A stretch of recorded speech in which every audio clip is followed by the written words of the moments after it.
कारं बिंदु संयुक्तं नित्यं ध्यायन्ति योगिनः कामदं मोक्षदं चैव ओंकाराय नमो नमः।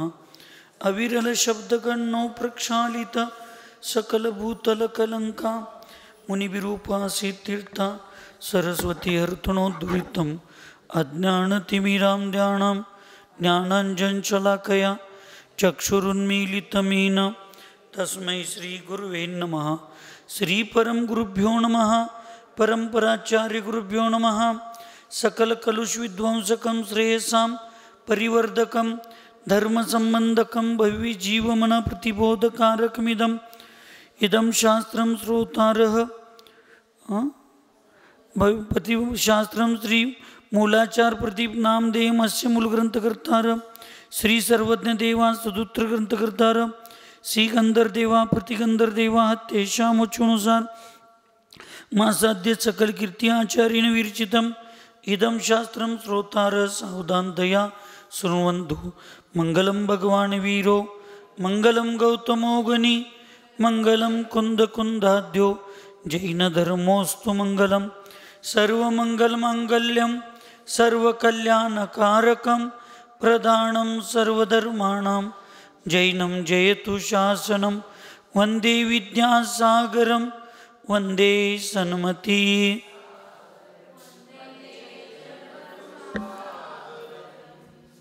श्रीमन्तं मुक्तिभर्तारं वृषभं वृषनायकं धर्मतीर्थकरं ज्येष्ठं वंदे नन्तगुणार्णवम्। ज्ञानाचारफलप्राप्ता नरहत्सिद्धत्रियोगिना नत्वा वश्रेष्ठधा ज्ञानाचारं विश्वाग्रदीपकं। पंच परमेष्टि भगवान की अहिंसामय विश्वधर्म की सिद्धांत शास्त्र की चारित्र चक्रवर्ती विश्व परम पूज्य आचार्य श्री सकल कीर्ति महामुनिराज की चारित्र चक्रवर्ती प्रथमाचार्य शांति सागर जी महाराज की संत शिरोमणि आचार्य गुरुवर विद्यासागर जी महाराज की 3 करोड़ महामुनिराजों की आज के आनंद की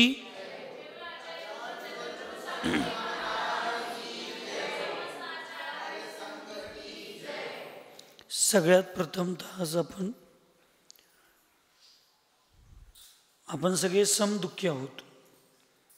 आपण नदीकाठाला जन्मलो, नदीकाठाला जीवन जगतोय आणि आपल्याला पावसाच्या अतिपावसाच्या आणि महापुराचा दुःख आणि वेदना आपल्याला माहिती आहेत। आज सोलापूर त्या भागामध्ये बीड या जिल्ह्यामध्ये पावसाच्या अतिवृष्टीमुळं अत्यंत सगळ्यांची भीषण अवस्था झालेली आहे। जनावरांची अवस्था भीषण झालेली आहे आणि त्यामुळं आपण सगळ्यांनी 3 वेळा पहिल्यांदा नमोकार महामंत्राचं जाप्य घालून सगळ्यांचं जीवन सुरक्षित राहू दे, सगळ्यांना जी लागल ती मदत सगळ्या स्तरातून सगळ्या लोकांना देण्याची भाव देत आणि सगळ्यात महत्त्वाचं मुख्य जनावर, लहान मुलं, स्त्रिया, वृद्ध माणसं, तरुण सगळ्या प्रकारची जी लोक आहेत त्या सर्वांना कोणत्याही पद्धतीची जीवितहानी न होता सगळ्यांचं जीवन सुरक्षित राहू दे म्हणून पहिल्यांदा आपण 3 वेळा नमोकार महामंत्र म्हणूया। नमो अरिहंताणं नमो सिद्धाणं नमो आयर्या नमो उवजायाणं नमो लोहे सौवसावणं नमो अरिहंताणं नमो सिद्धाणं नमो आयर्याणं नमो उवजायाणं नमो लोहे सौवसावणं नमो अरिहंताणं नमो सिद्धाणं नमो आयर्याणं नमो उवजायाणं नमो लोये सौवसाउण। सुखी रहे सब जीव जगत में, कोई न कभी घबरावे। वैर पाप अभिमान छोड़ जग, नित्य नहीं मंगल गावे। ओम नमः सबको क्षमा सबसे क्षमा। काल आपण बघितलो होतो प्रतिलेखन आणि दुःप्रतिलेखन संयमाचं स्वरूप। त्याच्यामध्ये आचार्य भगवंत सकल कीर्ती महामुनिराज मूलाचार प्रदीप या महान ग्रंथात 6व्या अधिकारामध्ये ज्ञानाधिक उपकरणांना ठीक म्हणजे चांगल्या प्रकारे प्रतिलेखन म्हणजे न करता किंवा डोळ्याला चांगल्या पद्धतीनं दिसत नसेल तर अशा पदार्थांना पिचीचं प्रतिलेखन करून, मधुर पिची असा शब्द आहे, त्या पिंचीनं वारंवार म्हणजे वेळोवेळी प्रतिलेखन करणं आणि जे डोळ्यांना दिसतंय अशा प्राण्यांची रक्षा करणं प्रतिलेखन संयम सांगितलेला आहे। आणि जीवांचं मर्दन करणाऱ्या, बाधा देणाऱ्या अशा पद्धतीनं जे काही असतं त्याला प्रतिलेखन करून संयमाचं पालन करणं आणि सगळ्या प्रकारचे प्रमाद सोडून सूक्ष्म प्राण्यांच्यावर दया पालन करण्याच्या उद्देशानं त्या पदार्थांचं सारखं परिमार्जन करणं, त्याचं शोधन करणं, त्याला दुःप्रतिलेखनचं संयम असं म्हणतात। आज उपेक्षा संयम आणि अपहरण संयमाचं स्वरूप काय आहे या ठिकाणी आपण बघायचं आहे। उपेक्षाच धर्मोपकरणादिकं व्यवस्थाप्याति कालेन दर्शनं तत्र जन्मिनां समूर्छनं विलोक्यापे क्षाया संयमनं वो प्रत्यहं दर्शनं यत्किल प्रत्यहं दर्शनं यत्किलो पेक्षा संयमोऽत्र स अथापहरणं पिच्चीक यैकाक्षादिदेहिनाम् अन्यत्र क्षेपणं तस्मात् तस्य संयमनं परम् अनिराकरणं यत्नात् तत्रैव परिरक्षणं यत्सोपहरणाख्योऽत्र संयमो यमिनां स्मृतः।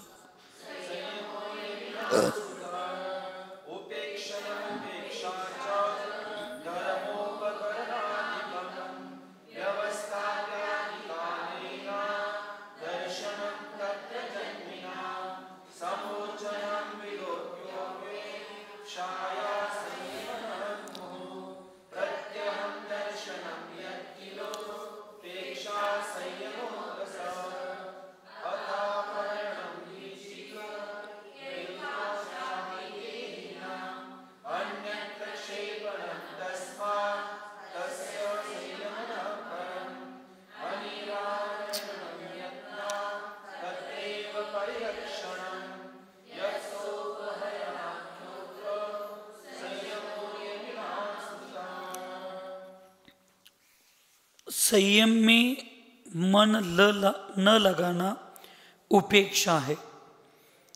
संयमामध्ये मनाला न लावणं उपेक्षा आहे। आपण मराठीत सुद्धा आपल्या बोलीभाषेत म्हणतो बघा, जी गोष्ट आपल्याला आवडत नाही किंवा ज्या गोष्टीचा आपल्याला विकल्प होतात त्याची उपेक्षा करणं। आचार्यजींचं सगळ्यात मोठं शस्त्र किंवा सुखी राहण्याचा मंत्र की ज्या व्यवस्था आणि ज्या व्यक्तीमुळं आपल्याला विकल्प होतात त्याची उपेक्षा करणं. उपेक्षा करणं म्हणजे त्यांच्याकडे लक्षच द्यायचं नाही. काय किती बोलतात, काय करतात, काय लक्ष म्हणतोय नाही. उपेक्षा करायचं म्हणजे आपल्याला त्रास होत नाही. आपण काय करतो, अपेक्षा ठेवून जगण्याचा प्रयत्न करतो प्रत्येक गोष्टीत. पण मी कायम ते एक वाक्य षोडशकारांमध्ये पण सांगितलं, ये न सोचे हमें क्या मिला है, हमचे किया क्या है अर्पण, फूल खुशियों के बाटे सभी को, सबका जीवन ही बन जा हे मधुबन, अपनी करुणा का जल तू बहा करी, कर दे पावन हरिक मन का कोना. म्हणजे आम्हाला भगवंतांच्याकडं काय मिळालं, धर्माकडं काय मिळालं, समाजाकडं काय मिळालं, आईवडिलांच्याकडं काय मिळालं, मुलांच्याकडं काय मिळालं. प्रत्येकजण प्रत्येक ठिकाणी अपेक्षा ठेवून आहे. एवढं पवित्र सण आहे रक्षाबंधन, भाऊबीज, पण आज 5-10% भगिनी असतील ती अपेक्षा काही ठेवत नाही. पण कुठला भाऊ मला काय घातला त्याच्यावर त्याच्या मायाची प्रेमाची किंमत, त्या वस्तूवर आज श्रद्धा भावना सगळ्या गोष्टी लांब गेल्या. आज कुठला भक्त कुठली वस्तू चांगली भेट देतोय त्याच्यावर आज गुरूंच्या मनात भक्तांच्या बद्दल प्रेम झालं आहे. पण लक्षात ठेवा, आचार्य भगवंत विद्यासागर महाराज जी एकच वाक्य सांगत होते, इस दुनिया में सबसे बड़ा अगर दान कोई है तो समय दान है. वेळेचं दान. पैसे देणारे लाखो भेटतील, मार्गदर्शन करणारे हजारो भेटतील, पण समाजासाठी, धर्मासाठी, गोरगरीब लोकांच्यासाठी, सगळ्यांच्यासाठी वेळ देऊन तुमच्यासाठी काम करणारी लोक किती आहेत सांगा. म्हणून सगळ्यात मोठं दान आहे ते वेळेचं दान आहे. आणि म्हणून समाजात आम्हाला खरं महत्त्व काही कळना, घरात खरं महत्त्व कळना, धर्मात कळना. आज सगळीजण येतोय, आपण शांतीधारा करतोय, पूजा करतोय, धर्म करतोय, निघून जातोय, सगळं लक्षात आहे. जर गुरुजींनी शांतीधारावाल्यांचे पैसे घ्यायचं, ते द्यायचं, गोळा करायचं, ते पावत्या पाडायचं, ते सगळं द्यायचं, ह्या गोष्टी जर हे वेळेच आणि त्यांना काही पगार नाही, माझ दान कशाचं मोठं आहे. 100-200 रुपये 500 रुपये देणाऱ्यांचं नाव शांतीधारामध्ये आपण रोज आम्हीच घेतोय. पण हे सगळे व्यवस्था करणारे, वेळ देणाऱ्यांचं नाव आम्ही किती देतोय, किती घेतोय. स्टेजवर समोर दिसणाऱ्या लोकांचं सगळेजण कौतुक करतात, ते सगळं निर्माण करून तिथे येऊपर्यंत ही सगळी व्यवस्था करणाऱ्या कार्यकर्त्यांचं नाव किती जण घेतोय आपण. म्हणजे आज पैसा आणि तोंडावर गोड बोलणं म्हणजे फार चांगलं वाटतंय आणि तीच लोक मोठी वाटतात. पण वास्तविक ग्राउंड फ्लोअरला लावून काम करणारी लोक किती जणांना चांगली वाटतात. आणि म्हणून मग मनामध्ये राग, द्वेष, ईर्ष्या निर्माण होते. तर अपेक्षाच करायची नाही, आम्ही कुणाचीच अपेक्षा करायची नाही. साधूंच्या मनात ऐकायला का झोपालंय, साधूंच्या मनात हा माझा शिष्य चांगला आहे, हा माझा शिष्य असा आहे, तो तसा आहे, ते तसा आहे. साधूंच्या मनात एखादी ब्रह्मचारी, एखादी ब्रह्मचारिणी दीदी, ब्रह्मचारी भैया किंवा सेवा व्यवस्थेत असलेल्या लोकांच्यात थोडा श्रीमंत कोण असेल, भक्तांच्यात श्रीमंत कोण असेल, ते 4 पैसे जास्त देत असतील, संघाची व्यवस्था करत असतील, रात्रंदिवस राबणाऱ्यांच्याकडं आमचं लक्ष नाही. पैसे देणाऱ्यांच्याकडे आमचं लक्ष आहे. ही वास्तविक कंडिशन आहे. साधूंच्या मनात हे रागद्वेष आहेत आणि तुम्ही अपेक्षा कुणाकडं करायला लागलाय? असंयमी लोकांच्याकडं. त्याही असं असू शकते काय? 4 मुलांच्यात मतभेद करणारी तो बाप असू शकतोय काय? 2 मुलांच्यात मतभेद करणाऱ्या ती सासू असू शकते काय? 4 सुनांच्यात मतभेद करणारी. कशाच घेऊन बसलो आम्ही? कोण बहिणी भाऊ जो तोंडावर माया करतोय तोच चांगला. बहिणी त्याच आज म्हणजे निस्पृह प्रेम, निस्पृह जीवन सगळा संपलेला आहे. सांसारिक जीवनात संपलेला आहे, धार्मिक जीवनात संपलेला आहे, आध्यात्मिक जीवनात संपलेला आहे. तुम्ही लोक करताय की नाही सांगा? वय तर म्हणा, नाही तर म्हणा. झूठ बोले कव्वा काठी. सगळ्यात प्रतिमाधारी लोकांनी पहिला सांगा. करतोय की नाही? राग द्वेष करताय का नाही सांगा? वय तर म्हणा, नाही तर म्हणा. तुम्ही लोकांनी सुरुवात केला. शांतीनाथ भगवंत शांती देतात म्हणून त्यांचे विधान जास्त करायचो. मुनी सुरतनाथ भगवान शनी दूर करतात. म्हणजे 24 तीर्थंकरांच्या मध्ये कुणाची शक्ती कमी आहे, कुणाच्यात गुण जास्त आहेत, कुणाच्यात गुण कमी आहेत? सगळ्यांच्यात गुण समान आहेत. तरी पण आपण विशेष महत्व एक एक भगवंतांना देतो की नाही? शायोपशमिक सम्यक दर्शनाचं चल मल आगाड हा नियमच आहे. मग मला सांगा अक्कांनो, गुळवानो, देवात भेद करणारे आम्ही साधू लोक, देवात भेद करणारे आम्ही ज्ञानी लोक, आणि सुनांच्यात मुलांच्यात आणि भावांच्यात भेद करायला आम्हाला किती वेळ लागते सगळं? आम्ही देवाला भीना. कुणाला भीना? आम्ही देवाला भीना. आमचा सगळ्यात मोठा दोष आहे धार्मिक जीवनचा. वस्तू स्वभावो धम्मो, वस्तू स्वरूपच खरं आमचं धर्म आहे. जैन धर्म व्यक्तीला कधीही मानत नाही. जैन धर्म वस्तू व्यवस्थेला मानतो. जैन धर्म गुणांची पूजा करतो, नावाची पूजा करत नाही. गुणांची पूजा करतो. आणि म्हणून इथं उपेक्षा संयमाचं काय सांगायचं मला? ह्या सगळ्या गोष्टीमध्ये आम्ही अपेक्षा ठेवतो सगळ्यांची, म्हणून आम्हाला त्रास होतो. उपेक्षा ठेवायला पाहिजे. पण कशामध्ये? ज्याच्यामध्ये राग द्वेष होणार आहे त्याच्यामध्ये उपेक्षा ठेवायची. पण जिथं चांगलं काम आहे तिथं उदासीनता असता कामा नये, तिथं उपेक्षाभाव असता कामा नये. हे पिंची परिमार्जन करणे, शास्त्र बघून ठेवणे, शास्त्र बघून पिंची कमंडल बघून ठेवणे, पाठ उचलून ठेवणे, पाठ ठेवणे, आधी आधी सगळ्या गोष्टी,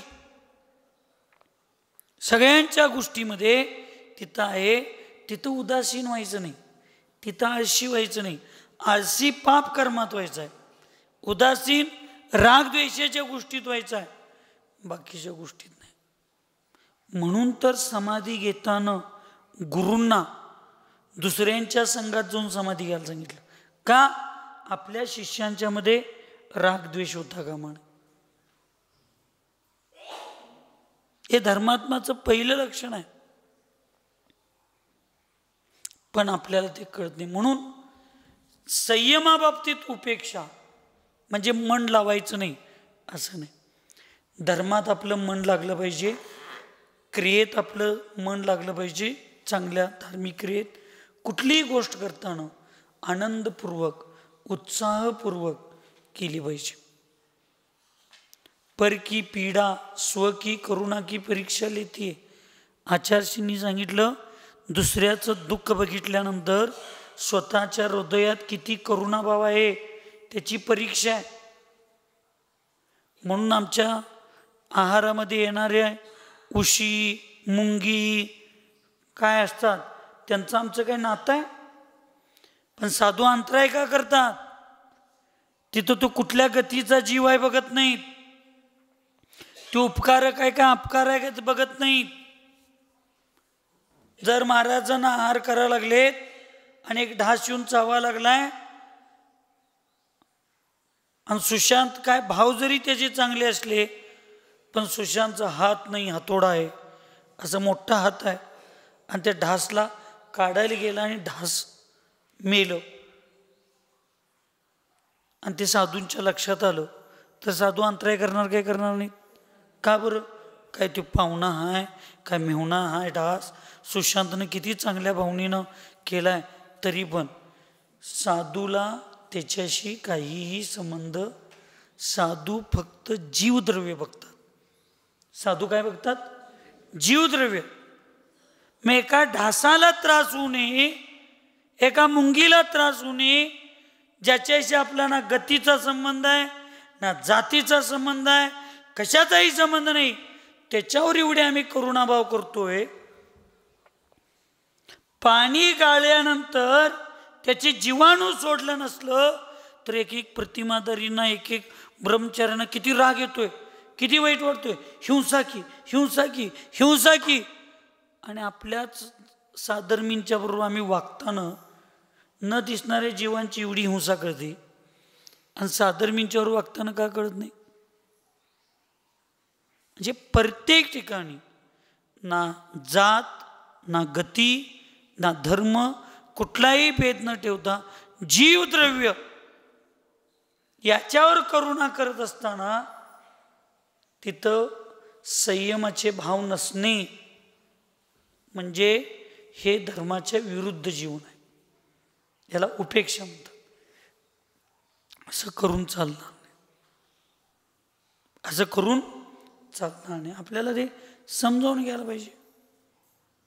आता सकाळी आम्ही माताजींना 2 घास 1 घास भात दिलो, 2 धपाटं दिलो. धपाटं म्हणजे धपाट्याचं घास, थालीपीठ 2 दिलं, 3 घास झालं.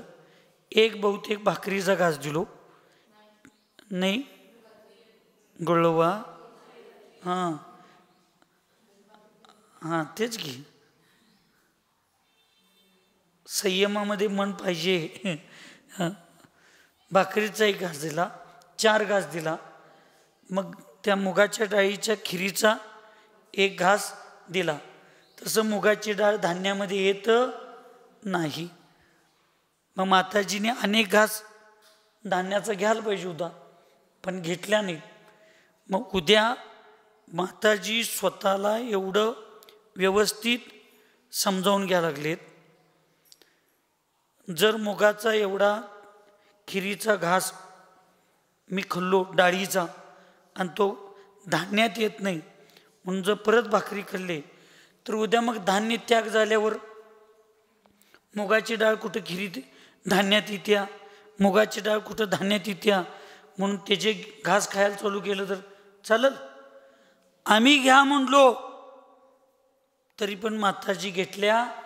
5 घास घ्यायचा आहे, 5 घास. मग ते डाळ धान्यात असू दे नाहीतर नसू दे. जागृत अवस्था पाहिजे, मन पाहिजे संयमामध्ये. नाहीतर मग आम्ही जर मायाचारीचा मार्ग काढत गेलो, धान्य आता मुगाची डाळ कुठं धान्यात येतंय त्यामुळे त्याचे 1-2 घास खाल्लं तर काय बिघडतंय? मग त्याचं काय? मग बिन धान्य खाता सुद्धा 10-10 वर्षी जिवंत राहतील लोक. मुगाच्या डाळीची भाकरी होत्या, मुगाच्या डाळीचं खीर होते, सगळं होते. मग म्हणायचं काय? बिन धान्य खाता 10 वर्ष जिवंत राहिले नाही. म्हणजे आम्ही कशीही परीक्षा घेऊ देत समोरची लोक, ज्यांच्याकडे संयम आहे, ज्यांनी चांगला मार्ग निवडलाय, ज्यांनी समाधीचा मार्ग निवडलाय, त्यांनी जागे राहणं प्रत्येक समयाला, प्रत्येक क्षणाला, प्रत्येक क्रियेमध्ये फार महत्वाचं आहे.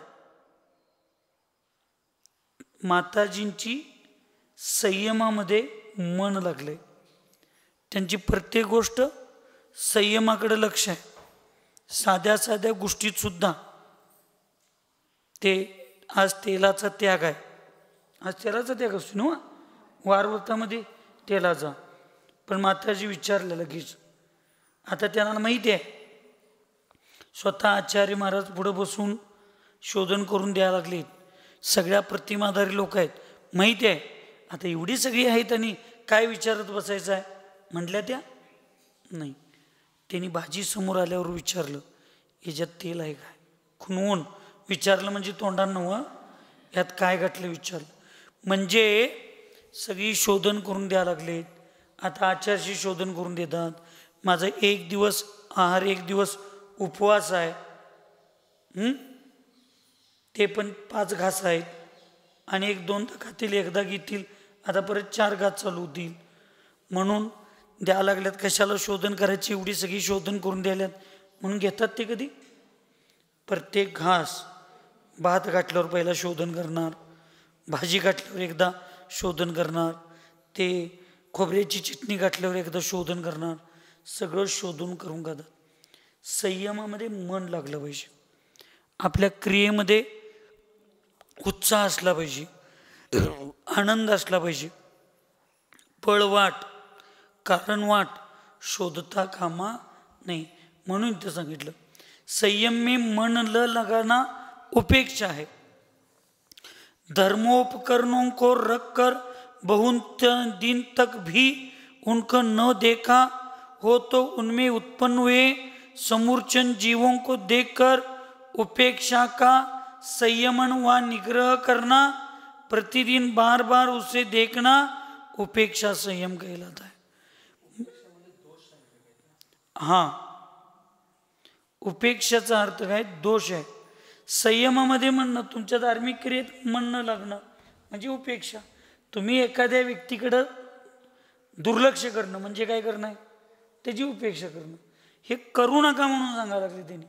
मग त्यांनी काय सांगितलं? पुढं वाक्य सांगितलं त्यांनी, ह्याचं कारण काय? मग साधूंची उपेक्षा कुठं होते तर सांगितलं, शास्त्र ठेवलं 1 महिना झालं पिशवीत, 2 महिने झालं कपाटामध्ये शास्त्र ठेवलंय. आता उन्हाळ्याचे दिवस आहेत, मी काय चटई घेत नाही. मग चटई एकदा त्या बॅगेत घातली की परत 2-3 महिने त्या चटईकडं बघायचंच नाही. मग ती चटईत जीव उत्पन्न होतात बॅगेत पॅकमध्ये. मग त्या जीवांच्याबद्दल विकल्प नाही, ते शास्त्राबद्दल विकल्प. म्हणून पुढं सांगितलं की वेळोवेळी ते शास्त्र काढणे, ते ठेवलेले शास्त्र उघडणे, त्याला जागा त्याची चेंज करणे किंवा त्याला उन्हात वगैरे ठेवणे. आमचे श्रुत संवर्धक सरळ सागर महाराज करतात तसं. एक पुस्तकाला कवर 10 वर्षाच्या पूर्वी घातलेलं असते, ते तसंच करतोय. पण किती जरी केला तर त्याच्यात ते वारा हवा शिरते. थंडीच्या दिवसात, पावसाळ्याच्या दिवसात त्याच्यात जरा असं दिसते बघा, चिटकल्या गतीन, तर त्याच्यात जीव उत्पन्न होत असतात. म्हणून वेळोवेळी 1 वर्षातून, 6 महिन्यातून, 2 वर्षातून. म्हणून शास्त्राचा अतिसंग्रह सुद्धा साधू लोकांना दोषाला निमित्त आहे. किती वाचतोय आम्ही? किती वाचणार आहे? एक महाराजांच्याकडं 4-4, 5-5 बॅग शास्त्र. उगाच प्रत्येक गावात गाडीत घालायचं, प्रत्येक गावात गाडीत उतरायचं. काय असते? तुम्हाला मस्त तिथं प्रतिमाधारी दादाश्री, वसंतदादाश्री महाग्रंथालयाचं निर्माण झाले. तुम्हाला पाहिजे तेवढे ग्रंथ वाचण्याचं स्वाध्याय करायचे आहेत. मागा, तुमचं स्वाध्याय झाल्यावर त्यातले नोट्स काढून घ्या आणि तो ग्रंथ परत इथं आणून जमा करा. तुम्हाला नित्य आवश्यक लागणाऱ्या 2-4-5 ग्रंथांना जवळ ठेवा, म्हणजे दोष लागणार नाहीत, कुठली गोष्ट होणार नाही. एक साधूंच्याकडे 50-100 ग्रंथ आहेत. मग त्या ग्रंथाला कधी 7 वर्षातनं 8 वर्षातनं एकदा नंबर येणार. तर का ते तसंच ठेवायचं? ते उघडल्यावर त्याच्यातनं वास येत असते, बुरशी सुटलेली असत्या. आणि ह्याच्याकडं लक्ष नसणे म्हणजे उपेक्षा. म्हणजे तुमच्याकडे संयमाकडे लक्ष आहे काय? जीवांचा घात व्हायला आहे काय? नाही घात व्हायला काय लक्ष आहे काय आमचं? नाही. तर ते असायला पाहिजे. ते काय असायला पाहिजे? असं. हां, काय म्हणत होतं सन्मते?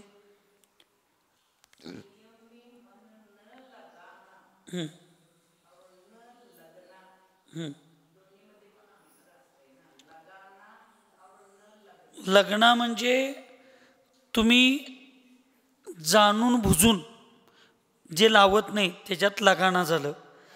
हां, आणि लग्नामध्ये तुमच्या कर्माचा उदय आला. तुमच्या गायला कर्मा, माझी इच्छा आहे खरं मनच लागणं, ही काय झाली, कर्म उदय झाला. आणि लगाना म्हणजे तुम्ही स्वतःहूनच तुमची इच्छा नाही, त्याच्यामध्ये उत्साह नाही, तर तो तुमचा प्रमाद झाला. लग्नामध्ये कर्माच्या उदयात लागू शकत नाही, कर्माच्या उदयात मन लागू शकत नाही. आणि प्रमादामध्ये आपण स्वतःहून त्याच्यात मन लावत नाही. पूर्वकर्माच्या उदयात नाही लागलं तर तिथं पुरुषार्थ काम करू शकतो. पूर्वकर्माच्या उदयात मन नाही लागलं तर पुरुषार्थ काम करू शकतो. पण माझी जी इच्छा नाही तिथं पुरुषार्थ कामच पुरुषार्थ होतच नाही. ह्याला सोप्या भाषेत तुम्हाला सांगू का, झोपलेल्या माणसाला जागा करायचं सोपं आहे, झोपेचं सोंग घेतलेल्या माणसाला जागा करायचं फार अवघड आहे. सांगू काय नको श्रीपाल भैया? नको तर होऊ दे, कशाला आलो म्हणणार उगच इकडं, गप तिथं होतो बरं होतं सगळं. हां, एक मिनिट. हां, प्रमाद भावामध्ये नाही, उपेक्षा तर बघा शब्द दोन्ही. एक लक्षात ठेवा, कमी जास्त दोषाचं प्रमाण कमी जास्त होऊ शकेल. तुम्ही स्वतःच्या रक्षणासाठी मारला काय आणि स्वतःच्या अहंकारासाठी एखाद्या जीवाला मारला काय, तिथं शब्द खूनच असणार आहे. तिथं शब्द काय असणार आहे? खून केला, तो नंतरचा विषय आहे. शत्रुपोटी खून केला, संकल्प हिंसा केला, काय तुम्हाला स्वतःचे विरोधी हिंसा केला. माझ्या स्वतःचं संरक्षण करायचं आहे म्हणून तुम्ही समोरच्याला मारला काय, तुम्ही त्याच्याबद्दल द्वेषभाव म्हणून मारला, हा नंतरचा भाग आहे. विरोधी हिंसेत काय तुम्हाला पाप लागणार नाही असं शास्त्रात कुठं लिहिलं नाही. कमी पाप लागणार आहे, पण त्याचं सुद्धा प्रायश्चित आहेच. स्वतःच्या संरक्षणासाठी केलेला जो खून असतो त्याच्यामध्ये सुद्धा शिक्षा आहेच, कमी आहे. आणि द्वेषापोटी केलेल्या दोषाचं महादोष म्हटलं जातं. तसं प्रमादपूर्वक मन न लावणं हा महादोष आहे. आणि पूर्वकर्माच्या उदयामध्ये पुरुषार्थ केला नाही म्हणून मन लागत नाही, तो दोष आहे, तो महादोष नाही. पण त्याचं म्हणजे पाप आश्रव, त्याचा जो काय होणारी व्यवस्था आहे ती निमित्त ठरणारच आहे. त्याच्यात काय मागं पुढं काय होणार नाही. उपेक्षाच फक्त त्याच्यामध्ये. मला एक सांगा, प्रभू रामचंद्रांनी सीतेला जंगलात पाठवलं गरोदर अवस्थेत. त्यांना माहीत नव्हती सीता चांगली आहे, त्यांना माहीत नव्हतं सीता पवित्र आहे, सगळं माहिती आहे, तरी सुद्धा का पाठवलं? मी राजा आहे. राजाच्या गादीवर बसल्यावर त्यांना अपवादाला म्हणजे चूक सिद्ध, म्हणजे अपवाद आहे ते चुकीचं आहे, मी अशी नाही, हे जोपर्यंत सिद्ध करत नाही तोपर्यंत तो स्वतःच्या पत्नीला सुद्धा स्वीकारू शकत नाही. त्याची इच्छा असताना सुद्धा तो सीतेचा उपेक्षा भाव केला. तुम्ही एक लक्षात ठेवा, काही वेळेला तुम्ही बरोबर असता, काही वेळेला तुम्ही चुकलाय, बापा बरोबर आहेत, तुमच्या मनाला त्रास व्हायला लागलाय, मी चुकलोय. तुम्ही बापांच्या पुढे जायचं टाळताय का? टाळत नाही. टाळालाय, कशासाठी टाळा लागलाय? उपेक्षाच आहे तो. आणि एक बापा चुकलेत आणि तुमच्या मनात विकल्प येतात त्यांना बघितल्यावर, म्हणून तुम्ही त्यांना टाळा लागलाय. दोन्ही ठिकाणी कशासाठी काय करायला लागलाय? तुम्ही टाळा लागलाय. एक त्यांनी चूक आहेत म्हणून टाळलाय, एका ठिकाणी मी चूक आहे म्हणून टाळलोय. पण टाळण्याची क्रिया ही समता भावनेत येतच नाही ना. समताभावने टाळताच येत नाही तुम्हाला. म्हणून आश्रवामध्ये स्थिती अनुभागामध्ये मंदता आणि तीव्रता होऊ शकते, परंतु उपेक्षा ही उपेक्षाच, तो शब्द त्याला धरूनच असतो. म्हणून या ठिकाणी समजावून घ्यायचं आहे. मी काय सांगत होतो, म्हणून संग्रह, ग्रंथांचा संग्रह, वस्तूंचा संग्रह, सगळ्यांचा संग्रह हा करू नये. आता दीदींच्याकडं काही लोक भक्तीनं श्रद्धेनं काही भगवंतांची पूजा, आपल्यात सगळी गरीब लोक आहेत, शेतकरी लोक आहेत, चांगली लोक आहेत, भगवंतांची पूजा उच्च दिव्य भव्य करावी म्हणून काही लोक द्रव्य देतात. त्याच्यामध्ये काही वेळेला चांदीची फुलं देतात, काही वेळेला रत्न देतात, कळस असतात. हे सुद्धा ह्याच्यातच येते. भगवंतांच्या पूजेच्या उत्साहामध्ये म्हणजे क्रियेमध्ये अनुत्साह असणे, आम्हाला त्याच्याबद्दल महत्त्वच नाही. महिलांना 1-2-3 दिवस कुठंतरी फिरायला जायचं असलं, तिकीट विसरतील ट्रेनचं, पण मेकअपचा डबा विसरतात काय बघा. नाही, उदाहरण म्हणून सांगलो अमृता काकी, मी तुमचं सांगलो नाही, एक उदाहरण सांगलो. विसरतोय आपण, तिकीट विसरल, नवरा घेईल की, ते पोरगा घेईल की, पोरगी घेईल की दुसऱ्यांच्यावर, पण मेकअपचा डबा घ्यायला कोणावर विश्वास ठेवतोय आम्ही स्वतः घेतोय. भगवंतांचे साधूंनी स्वतःच्या संयमाचं पालन करणं आणि श्रावकांनी स्वतःच्या व्रताकडे लक्ष देणं हे फार महत्त्वाचं आहे अलीकडं. म्हणून या ठिकाणी सांगितलं की धर्मोपकरणांना ठेवून किती दिवस झालं त्याच्याकडं बघितलं नाही, त्याच्यामध्ये समोरच्या जीवांना बघून जीवों को देख कर उपेक्षा का संयमन, म्हणजे बघून सुद्धा त्याच्याकडं न बघितल्यासारखं करणं, असं न करता प्रत्येक दिवस त्याच्याकडं लक्ष देणं, त्याला बार बार त्याचं काय करणं, प्रतिलेखन करणं, ते निग्रह करणं, प्रतिदिन बार बार उसे देखना, उपेक्षा संयम कहलाता है. म्हणजे उपेक्षेचा संयम हा गुण आहे. हा काय त्याच्याकडं गुण आहे. दुसरं काय सांगितलं, एकेंद्रिय दो इंद्रिय आदि जीवों को पीछिका से हटाकर दुसरी जगह स्थापन करना अपहरण कहलाता. हे चांगले भाव असतात आपले माताजी, फार महत्त्वाचा विषय. आपले भाव चांगले असतात, पण ते सुद्धा चूक आहे म्हणतात.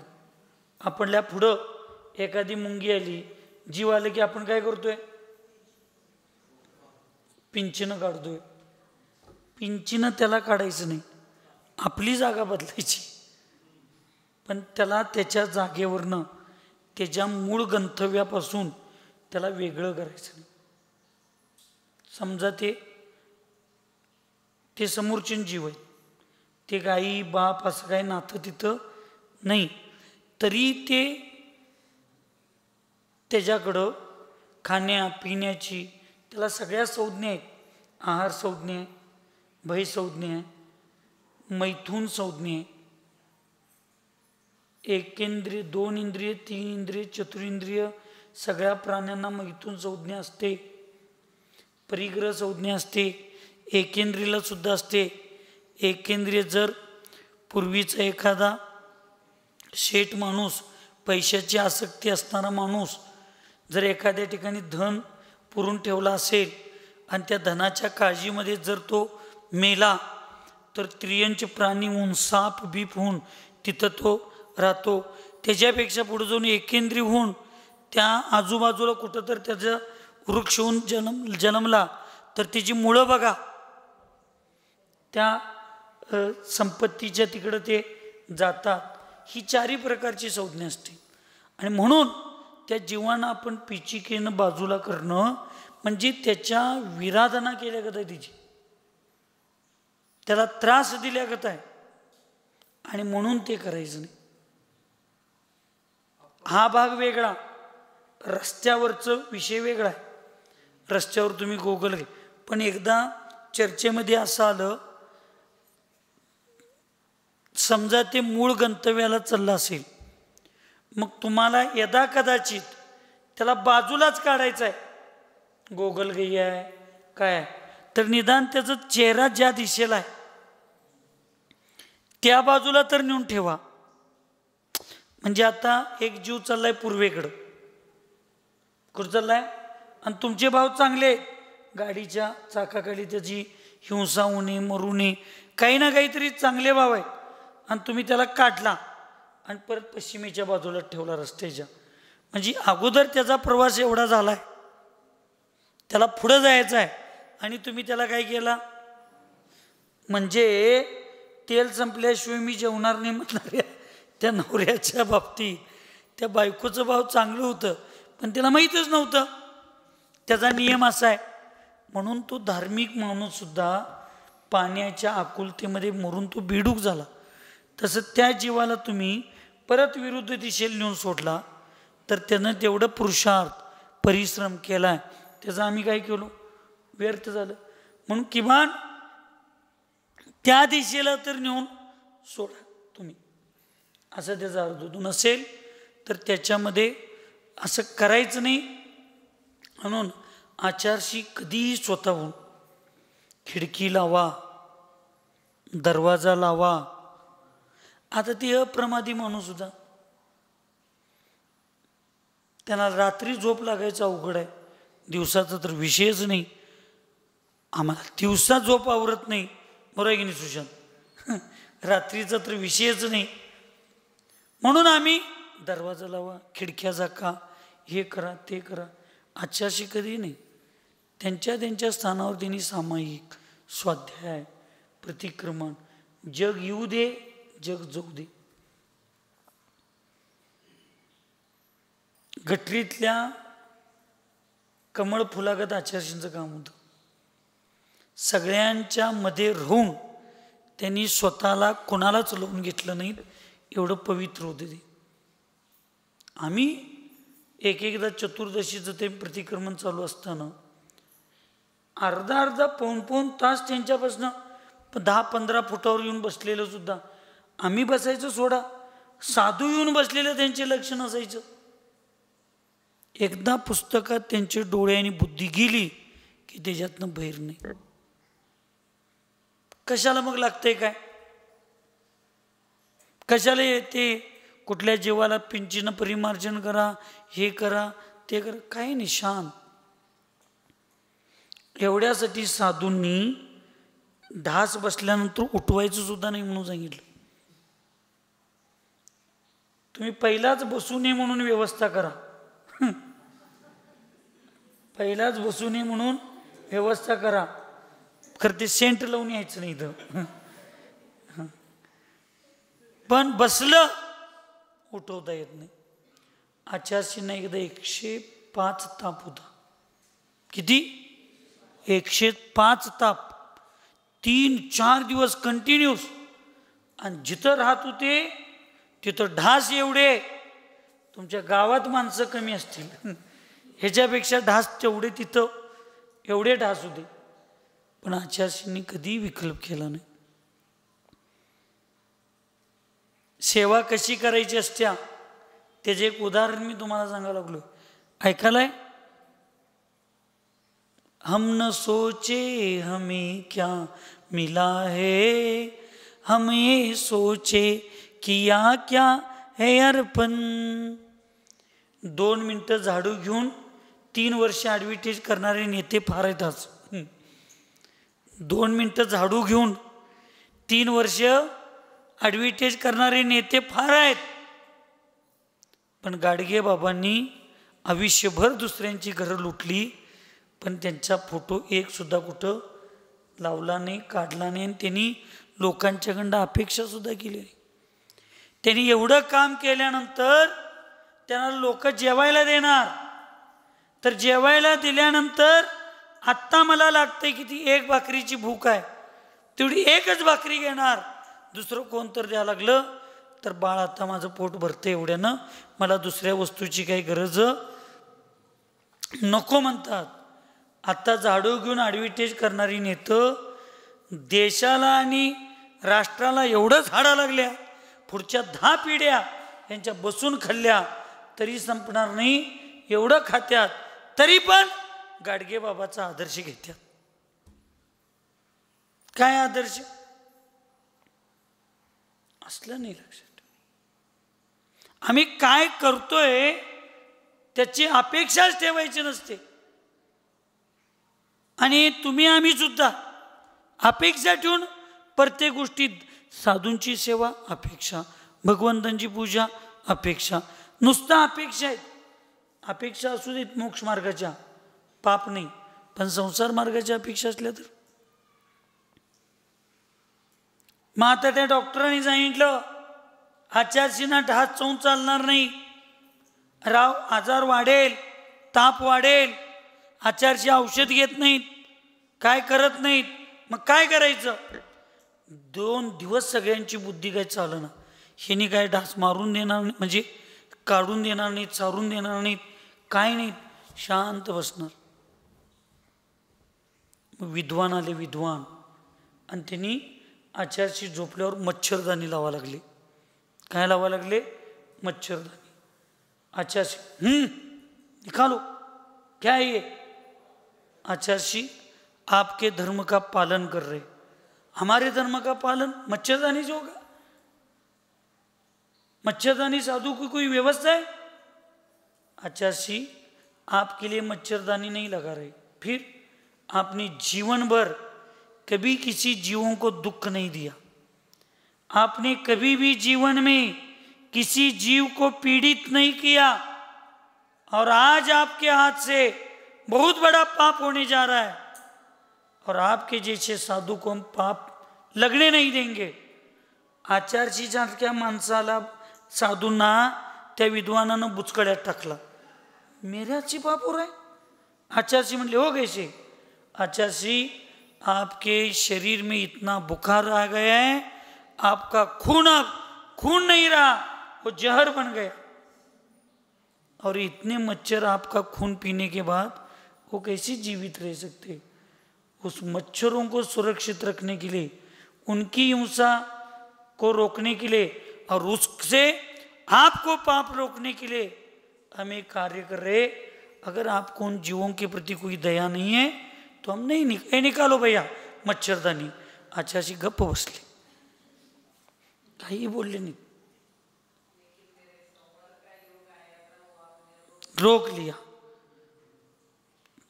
पण म्हणजे सेवा करताना सुद्धा त्या गुरूंना असं वाटलं नसलं पाहिजे की आम्ही तुमच्यासाठी करतोय, हे सगळं आमच्यासाठी चालू आहे, हे सगळं त्या जीवांच्या रक्षणासाठी चालू आहे.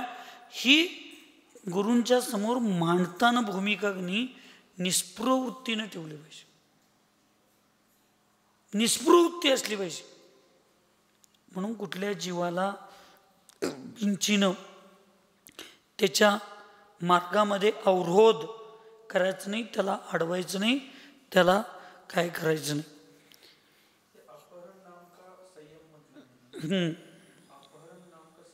अपहरण म्हणजे काय तुमच्या भाषेत? पळवणं.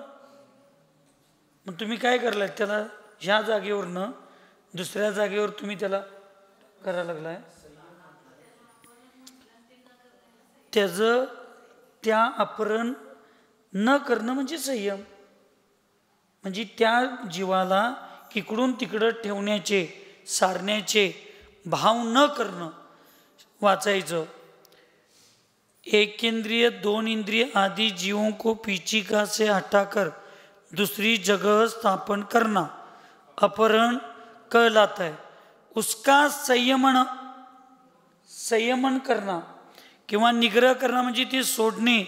जीवों को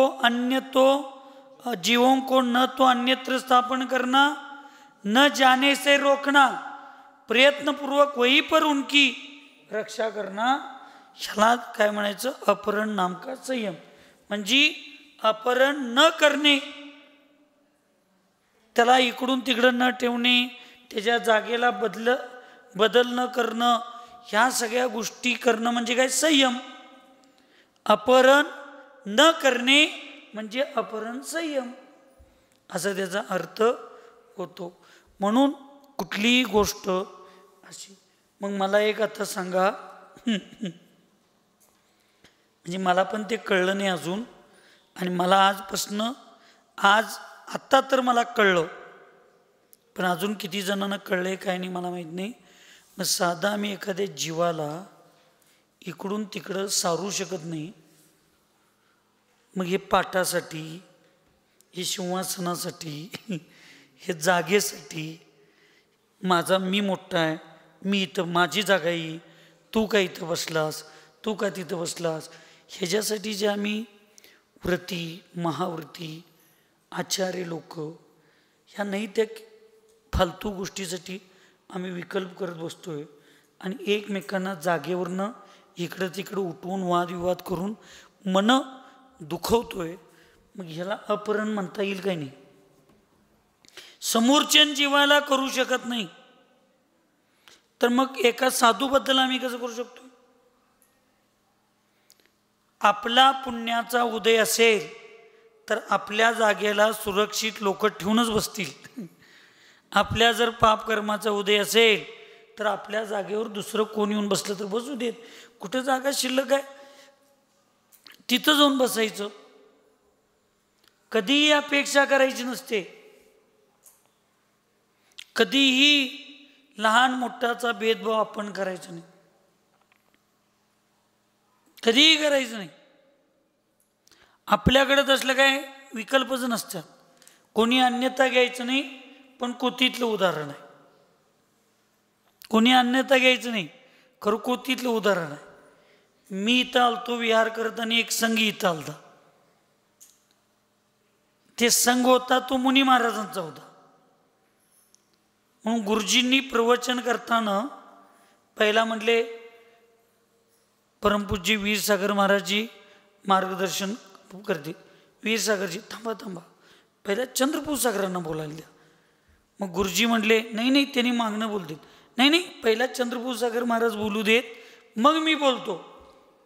गुरुजी माझ्याकडे बघितले, खरं आहे? हां. गुरुजींना म्हटलं मला काय विकल्प नाही. ते मुनी असून ते आचार्यांच्या नंतर बोलले आणि आचार्यांना पहिले बोलायला लावले. ह्यात माझा अपमान नाही, माझ्या समता भावनेचा विजय आहे, पण त्यांच्या ज्ञानाचा तो अपमान आहे. त्यांच्या ज्ञानाचा तो अपमान आहे. असं काही नियम नाही, लक्षात ठेवा. दीक्षा कोण पहिला घेतलं, दीक्षा कोण नंतर घेतलं, हे सगळं अहंभाव आहे. गुरु आणि समाज याच्या माध्यमातून मिळालेलं पद आहे ना, त्या पदाचा विनय केला पाहिजे. आदिनाथ भगवंतांना मुनी अवस्थेमध्ये श्रेयांस राजांना आहार दिला. खरं आहे काय खोटं आहे? आमच्या ग्रंथात तर तसंच वाचलोय. तुमच्या ग्रंथात कसं आहे कुत्रीत? तसंच आहे. श्रेयांस राजाला वैरागी झालं, श्रेयांस राजानं दीक्षा घेतली आणि आदिनाथांच्या अगोदर तो मोक्षाला गेला. ऐकायलाय काय? आदिनाथांच्या आंधळ्या भक्तांनो कान उघडं ठेवून ऐका. आदिनाथ भगवान अजून इथंच होते. श्रेयांस राजा सिद्धशिलेवर गेला. तुम्ही त्याला सिद्ध भगवान मानणार काय? मानणार नाही. त्याला तुम्ही नमस्तू करणार काय? नाही करणार का? नाही. पण एवढ्या अहंकारात हे स्वाध्याय करणारी लोक, ही ज्ञानी लोक आणि साधू लोक, एवढा अहंभाव झालाय. हम बडे बाकी सब किडे.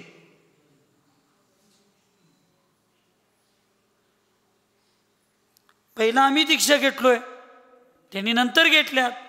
त्यांना आचार्यपद मिळालं तर काय झालं? दीक्षेनं मोठं कोण आहे? अरे चमारी. मग दीक्षेनं मोठे आदिनाथ भगवान होते. मग भगवंत सिद्धशिलेवर पहिला कोण गेलं? ऐकू येत नाही. मग आदिनाथ मुनी महाराजांनी नम सिद्धेभ्यामध्ये श्रेयांस राजा उणेन नम सिद्धेभ्य, श्रेयांस राजाला वजा करून बाकीच्या सगळ्या सिद्ध भगवंतांना माझा नमस्तू म्हटला.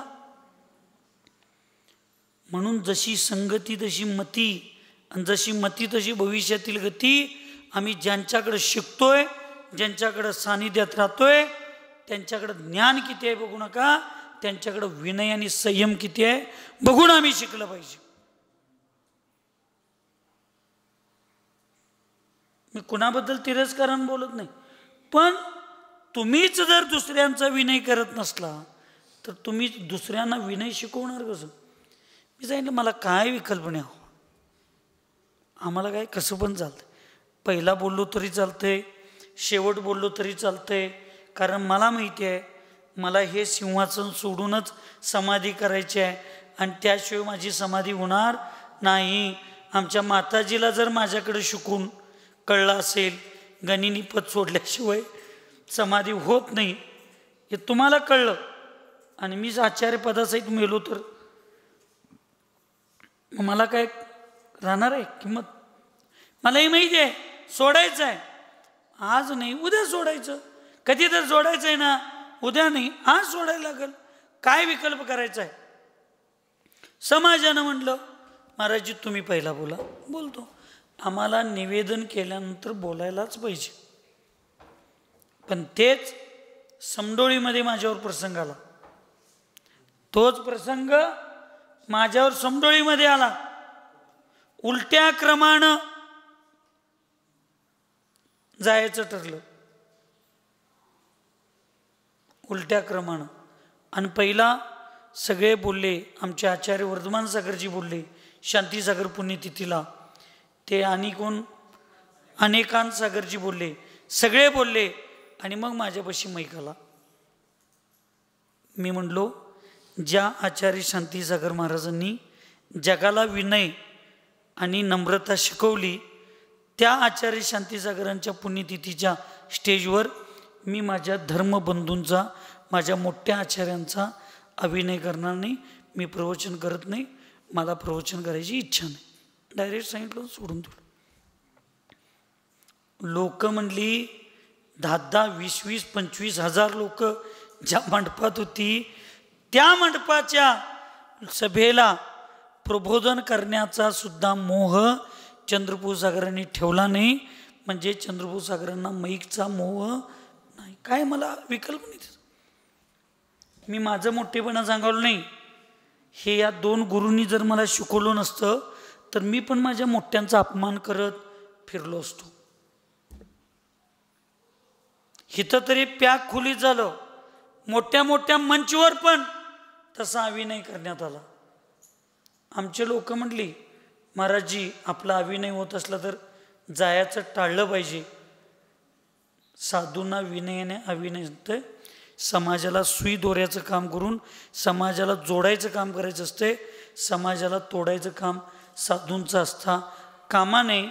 निमंत्रण देऊन अभिनय करणं हा त्यांचा धर्म असेल तर निमंत्रणाच्या ठिकाणी जाऊन अभिनयाला समता भावनेनं सहन करायचं, हे सन्मती सागरांचा धर्म आहे आणि तो आम्ही स्वीकारायचा. काय विकल्प नाही आपल्याला.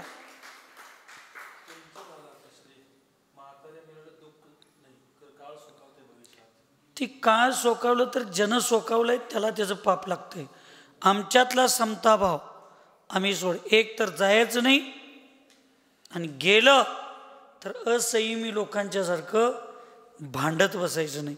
आत्ताच आपण ऐकलो इथं एका जीवाला, एका बारक्या जीवाला सुद्धा, समूर्चन जीवाला सुद्धा आम्ही बाजूला सारू शकत नाही, तर दुसऱ्या जीवानं हे माझं स्थान आहे, दुसऱ्या साधून हे माझं स्थान आहे, आम्ही कसं म्हणायचं? एक लक्षात ठेवा, पाप कर्माच्या उदयामध्ये स्वाध्याय वाचणं, स्वाध्याय करणं आणि स्वाध्याय समजावून घेणं याच्यामध्ये जमीन आसमानचा फरक आहे. मानतुंग आचार्यांना कर्माच्या उदयामध्ये कुठं बंदी केलं? देवळातनं उठवून, मंदिरातनं उठवून तुरुंगात टाकलं, 48 कुलपाच्या हात गाठलं. मला तर फक्त सिंहासनावरनं बाजूला बसवलं. मग माझं पुण्य मानतुंग आचार्यांच्या पेक्षा जास्त आहे की नाही? मानतुंग आचार्यांच्या एवढा तर कर्माचा उदय माझ्यावर आला नाही की मला जेलमध्ये घालून माझा अपमान करणं एवढा. असं ज्यावेळी आपण विचार करतो ना, ते कुणाबद्दल कधी मनात राग येत नाही. अपेक्षा ठेवून जायचं नाही, तिथे गेल्यावर मला सिंहासन मिळेल, तिथे गेल्यावर मला खुर्ची मिळेल, तिथे गेल्यावर मला ऐकायला काय बायकोनो 1000, 5000, 10,000 रुपयाची आयारात साडी मिळेल. कुठलीही अपेक्षा ठेवायची नाही. आपलं कर्तव्य करायला जायचं. आणि जेवढं कर्तव्य आपण करेल ना, तेवढं या अशुभ विचारातून, अशुभ पापातून, सगळ्या गोष्टीतून आपण आपाप बाजूला जातो. आपाप बाजूला जातो. पुरुषार्थ न करताच आपल्याकडे संवर भाव जास्त होते. काय करायचं काम आहे?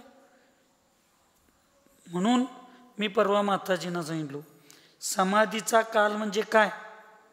ह्या पागदान गप्प कुंडोत कोण काय करत्यात करू देत, कोण येऊ देत, कोण जाऊ देत. आमच्या परिणामांच्या स्थिरतेला, ऐकायला, आमच्या परिणामांच्या स्थिरतेला आणि आमच्या परिणामांच्या अस्थिरतेला जर बाह्य वस्तू निमित्त असेल तर मग आम्ही आमची आत्मशक्ती ओळखलो का?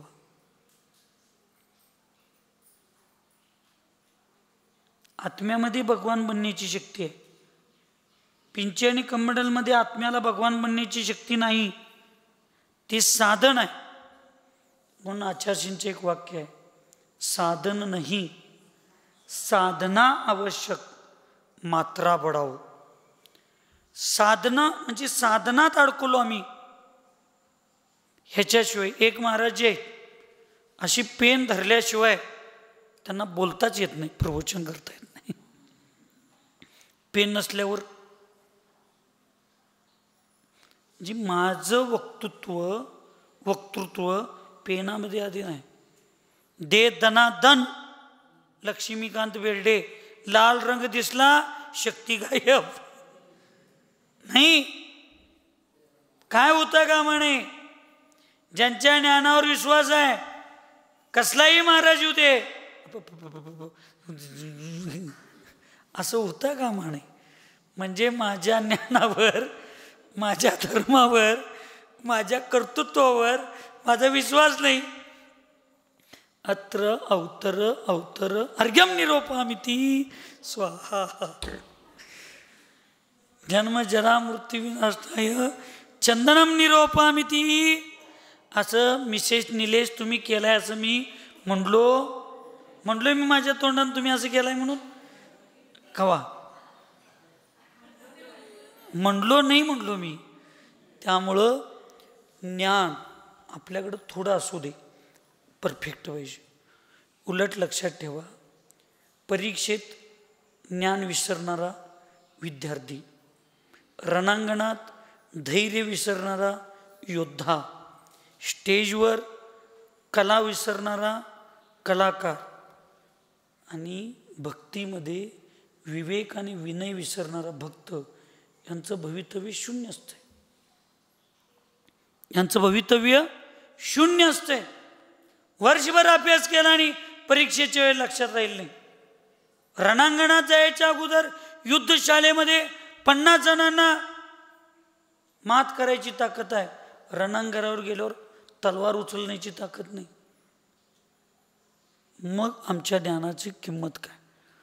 म्हणून ज्ञान आणि धर्मामध्ये धैर्य असलं पाहिजे. कुठेही गेलो तरी आमचं. म्हणून स्वामी विवेकानंदांनी नुसता माय ब्रदर्स अँड सिस्टर्स एका शब्दावर भारताची संस्कृती दाखवली दिली. म्हणून आपण आपल्या संस्कृतीला जपत असताना, आपल्या संस्कृतीचं आदान प्रदान करत असताना आपण एवढं विवेकवान असलं पाहिजे, एवढं विनयशील असलं पाहिजे. आपल्यात काही विकल्प असता का म्हणे. आम्हाला तर असं कधीच वाटलं नाही हवं. मी 2001ला माझं ब्रह्मचर्य व्रत, किती झालेला, 2001ला माझं ब्रह्मचर्य व्रत, 2008ला माझी ऐलक दीक्षा. आमच्या छोट्या विद्यासागर महाराजजी 2006ला संघात आले सन्मती सागर महाराजांच्या. 6ला आले असतील, 7ला मला काही जास्त माहीत नाही, पण आले. आणि त्यांची दीक्षा 2009ला श्रुतपंचमीला श्रुतमती मातेंच्या ह्या सगळ्यांची दीक्षा झाली. तुम्ही अजून व्हिडिओ काढून बघायचं असला तर तिथं. विद्यासागर महाराजांची ज्यावेळी दीक्षा झाली, सगळ्यात पहिल्यांदा मी आईलक असताना मी उठून त्यांच्या पायाला हात लावून पाया पडलो. मला वाटलं नाही, मी 10 वर्षाचं ब्रह्मचर्य आहे, मी घर सोडून 10 वर्ष झालं, मी आईलक दीक्षा घेऊन 1.5 वर्ष झाली, त्याने आत्ता दीक्षा घेतलीत. आणि अहो सत्य आहे, उलट त्यांचं पुण्य आहे, त्यांचा पुरुषार्थ आहे की माझ्या अगोदर ते निर्ग्रंथ झाले, दिगंबर झाले, त्यांच्या पुण्याची अनुमोदना दिली पाहिजे. त्यांच्या पुण्यावर जळायचं काय काम आहे, मला अहंकार करायचं काय काम आहे? म्हणजे ज्या वेळेला मला कळत नव्हतं शास्त्राचं ज्ञान, आत्ता पण नाही सोडा, तेव्हा पण नव्हतं, आत्ता पण नाही, पण ज्यावेळी मला जरासुद्धा ज्ञान नव्हतं त्यावेळी सुद्धा मला कधी वाटलं नाही आपल्यापेक्षा मोठ्यांचा अभिनय करावा. आणि आत्ता तर आपल्याला जरा का विना वसंतदादांनी शिकवलेत, सिद्धांत सागर महाराजांनी शिकवलं, आमच्या दीदीने आम्हाला शिकवलं, ह्यानाला शिकवून मला कंटाळा आला. आमच्या अनिता दीदींनी मला, माताजी लोकांनी शिकवलं. आता तर प्रत्येक साधू, वितराग भैया, सुजाताताई, विद्याताई, पंकज भैया, एवढ्या चांगल्या चांगल्या लोकांच्यात बसून मी स्वाध्याय केलो. मग एवढंच सगळ्यांच्या लोकांच्यात बसून स्वाध्याय केल्यावर आता उलट आमच्यात नम्रता जास्त यायला पाहिजे काय, ज्ञान झाल्यावर अहंकार जास्त यायला पाहिजे, हे शिकलं पाहिजे आपण. म्हणून अपहरण संयमाचा अर्थ एवढाच घ्यायचा, आपण कोणाला समोरचे जीव तर नाहीच नाही, मोठ्या आपल्या लोकांना सुद्धा इथून तिकडं बस, तिथून इकडं बस, ही माझी जागा आहे, ती माझी जागा आहे असं म्हणून आपल्या जागेवरनं दुसऱ्यांना, म्हणजे दुसऱ्यांना उठून आपण त्या ठिकाणी विराजमान होणं, म्हणजे आपल्याकडं अपहरण नावाचा दोष आहे, आपल्यात संयम नाही, हे लक्षात ठेव. कुणाकडं कोणतरी एक जण तर मला म्हटलं बाबा चांगलं म्हणून. फक्त आम्हाला एवढंच वाटतंय, आपल्याला दुसऱ्यांची जी चूक दिसते ती चूक माझ्याकडनं होऊ नये याचा जास्तीत जास्त प्रयत्न करणे, एवढाच आपल्याला कळते. सांगण्याचा उद्देश एवढाच आहे, लक्षात ठेवा. 4 लोकांच्या मध्ये जर आपल्याला कोण जर तिकडं बस म्हटलं तर आपल्याला चालेल का? आपण दुसऱ्याला म्हणताना त्याला काय वाटेल? म्हणून मी एक तर कुणाला प्रवचन देत नाही, आणि एकदा दिलो तर मी अजूनपर्यंत कधीच कुणाला सुद्धा प्रवचन बंद करा, थांबवा असं म्हणत नाही. आमच्या परमती माताजी 5 मिनिट म्हणून 20 मिनिटं घेतात, पण मी कधीही म्हणत नाही, म्हटलोय नाही म्हणा नाही, हां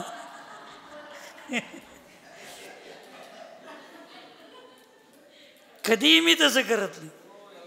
कारण एक लक्षात ठेवा, वक्त्याचा अभिनय हा त्याच्या श्रद्धेचा अभिनय.